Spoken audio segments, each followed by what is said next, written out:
Let's go right to London with MS Now international reporter Inez de la Cuetara. And here in New York, MS Now senior legal reporter Lisa Rubin, our legal analyst, former Manhattan assistant DA Catherine Christian, and MS Now contributor and U.S. special correspondent for BBC Studios, Katty Kay. Inez, let's start there. What are we learning right now about this incredibly high-profile arrest?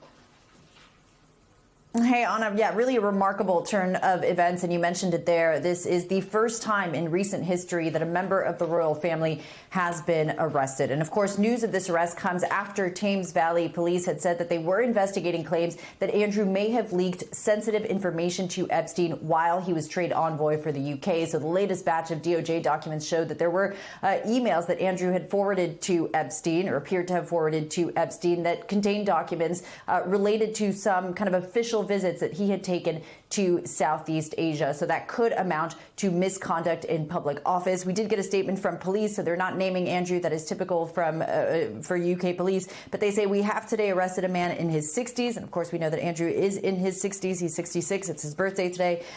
So we have today arrested a man in his 60s from Norfolk on suspicion of misconduct in public office and are carrying out searches at addresses in Berkshire and Norfolk. The man remains in police custody at this time. We also got a remarkable statement from his brother, the King, a very rare statement, and remarkable in that it addresses the British public directly, and it is also signed by King Charles. That is unusual. Typical, these statements are signed by Buckingham Palace, but I'll read you some excerpts from that statement. He says, "I have learned with the deepest concern the news about Andrew Mountbatten Windsor and suspicion of misconduct in public office. What now follows is the full, fair, and proper process by which this issue is investigated in the appropriate manner and by the appropriate authorities. In this, as I have said before, they have our full and wholehearted support and cooperation." He goes on to say, "Let me state this clearly. The law must take its course." And of course, King Charles stripping his brother of all royal titles back in the fall because of his ties to Epstein, evicting him from the royal residence as well. So clearly putting distance there between himself and his brother.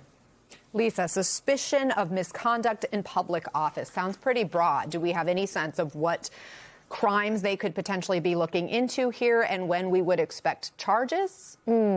On the latter, I'm not sure that we understand fully what the time frame is, although this investigation has moved with a speed that I think very few of us expected. It was only a couple of weeks ago, not even, that we understood that Thames Valley Police was going to be conducting an investigation of Andrew. I think the common or conventional wisdom was that it would take some months to even get to a place that we're at right now. But going to the conduct, I think Inez described it perfectly.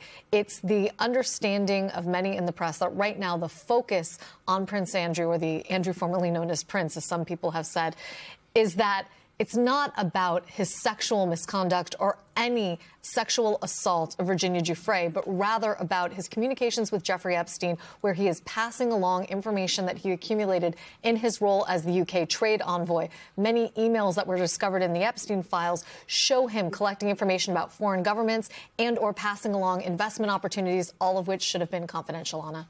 Katty, explain to our American audience just how seismic this situation is for the UK and for the British people.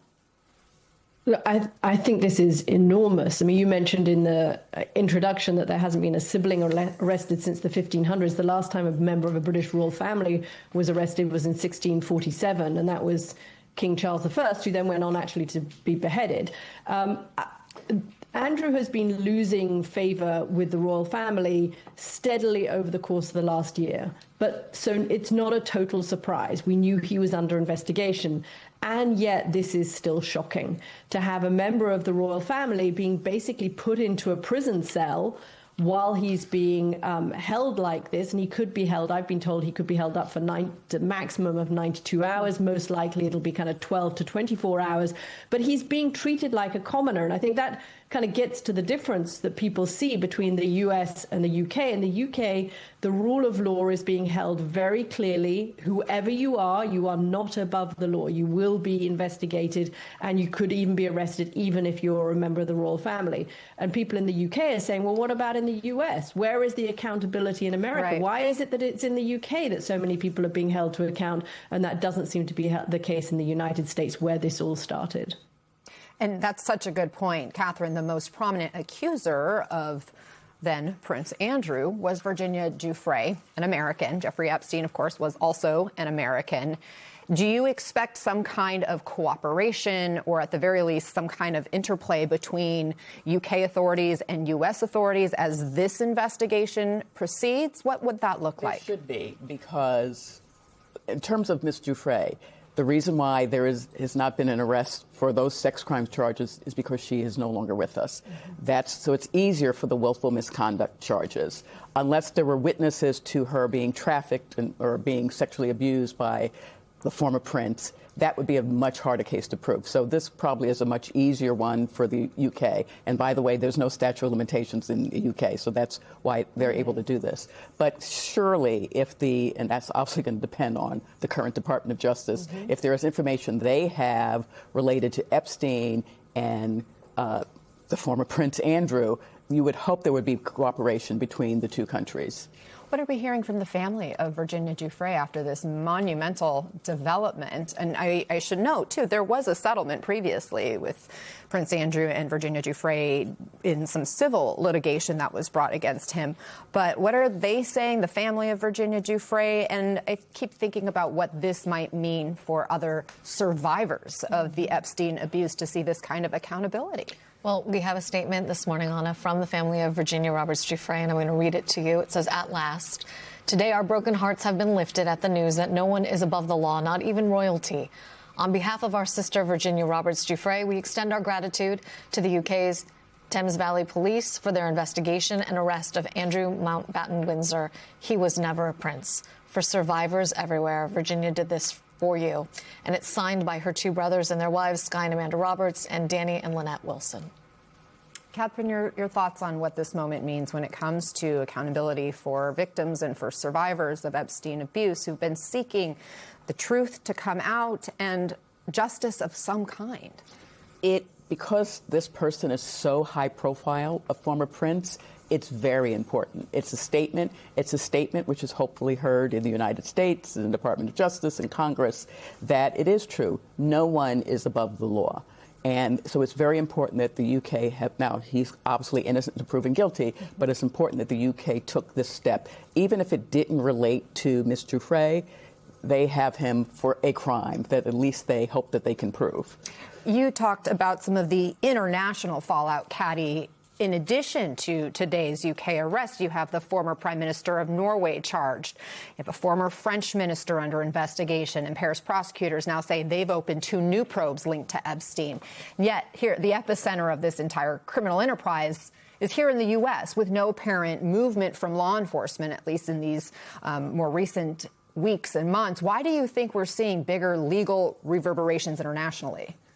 Yeah, I mean, it is interesting. And I think part of what you're seeing in the States is more blowback against people in the private sector, right? So you have had a slew of people who are heads of captains of industry. You've got Bill Gates today pulling out of an AI summit in India because of the fallout from the Epstein files. So there is accountability and checks and balances when it comes to the private sector. Some of these people are not finding it tenable to keep their positions. But it's also true that you haven't had people standing up in court. I imagine for the White House, it's a little nervous-making, the idea that you could have actually Andrew on trial or Mandelson on trial, because they may testify to something that is not favorable to them. Who knows?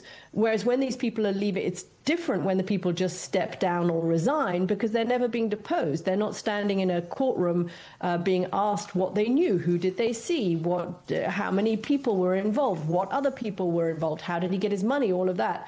So there is some accountability here, but it's in the private sector, and it doesn't have that same kind of weight as people having to stand trial.